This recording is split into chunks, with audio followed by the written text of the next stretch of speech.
जय शिवराय मित्रांनो, आज राज्यामध्ये सर्वाधिक पावसाची नोंद होणार आहे। झडीसारखं वातावरण सकाळपासून बऱ्याच ठिकाणी पाहायला मिळणार आहे। आज सगळ्यात महत्त्वाच्या आपण गोष्टीवरती बोलणार आहोत, ज्यामध्ये काही भागांना काही जिल्ह्यांना सलग 4 दिवस झडीचं वातावरण असणार आहे। सूर्यदर्शन या काळामध्ये होणार नाहीये।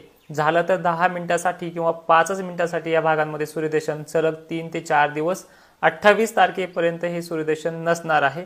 ते भाग कोणते आहेत आणि आज दुपारनंतर सुद्धा काही भागांना जोरदार पावसाची शक्यता राहणार आहे। पूर्व विदर्भात सुद्धा बरेचसे जिल्हे आज वाढतायत। चक्रीवादळाचा जो परिणाम आहे तो काही प्रमाणात का होईना जाणवणार आहेच, पण स्थिती जर बघितली आपण की यामध्ये जोरदार स्वरूपाची काही ठिकाणी मध्यम स्वरूपाचे वारे आणि त्यात सकाळपासून धुवाधार पाऊस, तर काही ठिकाणी शितोड्या टाईपमध्ये पाऊस, 1-2 ठिकाणी जोरदार पावसाची सुद्धा नोंद आजच्या 24 तारखेला संध्याकाळपर्यंत काही ठिकाणी होणार आहे। तर त्याचबरोबर मान्सूनने केरळमध्ये दणदणीत आगमन केलेलं आहे। केरळमध्ये आल्याबरोबर मान्सून तिथे चांगला देखील बरसतो आहे।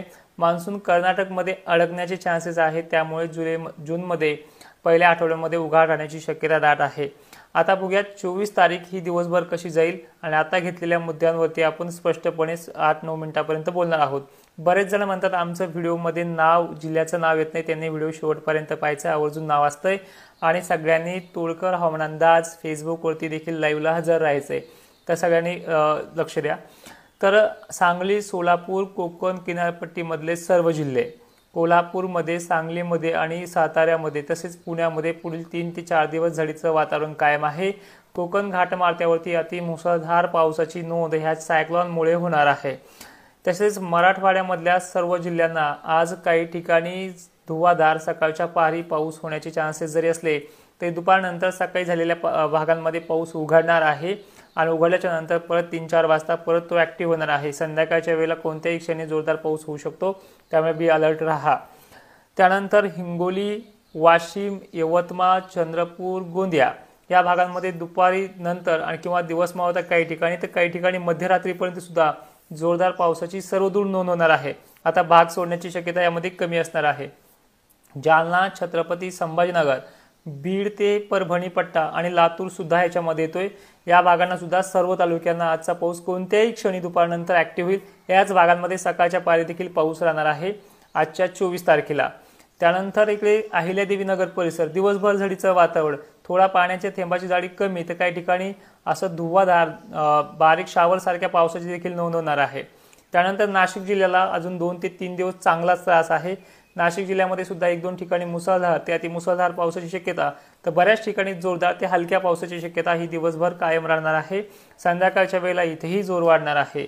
त्यानंतर धाराशिव पट्ट्यातल्या सर्व तालुक्यांना जवळपास पुढील 3 तासाच्याही अगोदर पाऊस ॲक्टिव्ह राहणार आहे संध्याकाळच्या वेळेला सुद्धा, आणि दिवस मावळत्याच्या वेळेला याही भागांमध्ये पाऊस आहे। बुलढाणा जिल्हा, अकोला, अमरावती यांच्या सर्व तालुक्यांमध्ये नोंद अशा प्रकारे होईल की जिथे भाग बदलत ॲक्टिव्हिटी राहणार आहे, भाग बदलत पावसाची संख्या या भागात सुद्धा वाढेल, पण ज्यामध्ये देऊळगाव राजा, चिखली, खामगाव हे जे काही परिसर आहे त्याच्यामध्ये थोडीफार प्रमाणामध्ये झडीचं प्रमाण जास्त राहील। शेवगाव पट्टा, अकोल्याचा आणि रिसोड मेहकरचा भाग देखील थोडाफार झडीचं प्रमाण जास्त राहण्याचे चान्सेस आहेत। त्यानंतर आज जे घडणार आहे वर्ध्यामध्ये, हिंगणघाटमध्ये, सांगलीमध्ये, चंद्रपूरमध्ये, त्याचबरोबर यवतमाळमध्ये इथे अतिवृष्टीची नोंद होण्याचे चान्सेस देखील आहेत। त्यामध्ये हिंगोली सुद्धा समावेश होऊ शकतो, पण संध्याकाळची मध्यरात्रीपर्यंतची कंडिशन असू शकते। तर काही भागांना दुपारी 2 ठिकाणी काळ्याकुट्ट ढगांच्या गर्दीमुळे पाऊस राहणार आहे।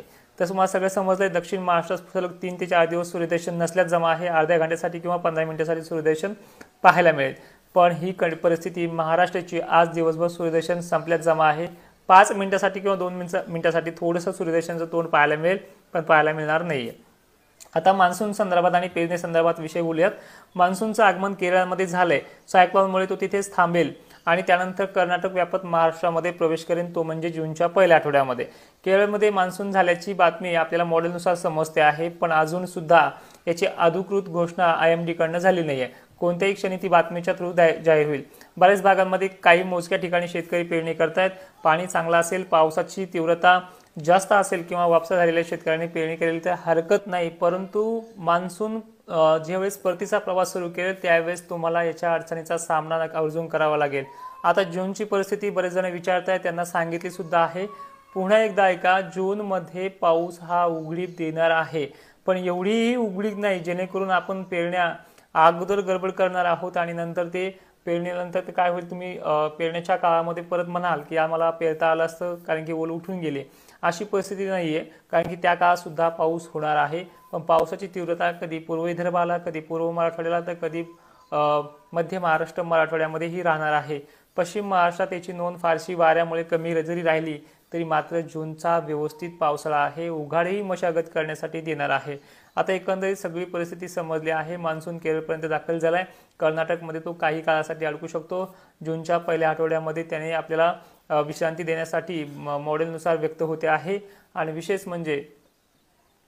विशेष म्हणजे पावसाचा जोर जो आहे तो अजूनही 3 दिवस कायम आहे. त्यामध्ये काही भागांना गारवठा असल्यामुळे पाण्याच्या थेंबाची जाडी कमी राहील, तर काही ठिकाणी धुवाधार ते हलक्या स्वरूपाच्या सरी झडीसारखं स्वरूप महाराष्ट्राला पाहायला मिळेल. व्हिडिओमध्ये इथेच थांबतो. सगळ्यांनी तुळकर हवामान अंदाज फेसबुक पेजला देखील फॉलो करायचे. तिथे लाईव्हसाठी आपण 8 वाजता हजर असतो. आणि विशेष म्हणजे ही जी माहिती आहे ही सर्वांना पाठवायची आहे. यंदा परतीचा पाऊस सुद्धा जोरदार राहण्याचे चान्सेस त्याच पद्धतीने जास्त आहे. त्यामुळे परतीच्या मान्सूनच्या हिशोबाने आपल्या पेरण्या असाव्यात.